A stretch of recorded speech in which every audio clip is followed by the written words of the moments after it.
देखंतु ये जो पर्याय रे मोर किछि कहिबार नहीं जहा कहिबे गोसाई कहि।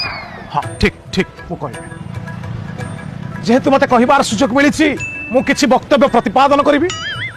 सर्वप्रथम धन्यवाद देवी ग्रामवासी बृंद जे समस्त एठारी एकत्रित होइछते।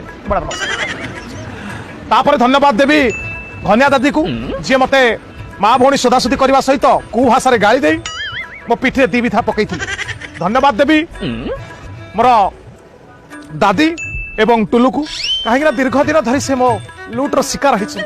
जदि आपण मन को लगुच कौन जगार मो द्वारा एक भूल हो जाए मो मुह उपर घुटुका खाई कर 3 थर छेप पका जाऊ मते पुनर्बार नंडा करा जाऊ एवं मु एति कंड जदि नंडा करूचंती ताले एई जगह रे एई साइज गोटे बालटे छाड़ीबे कहीं ना गोटे नुआ स्टाइल मार्केट को आसी नाई। जदि आपनक सेथरे मन भरू नाही आपनक आत्मसंतोष लाभ हो नाही ताहले आ गोटे जिंस आपन माने करि परिबे।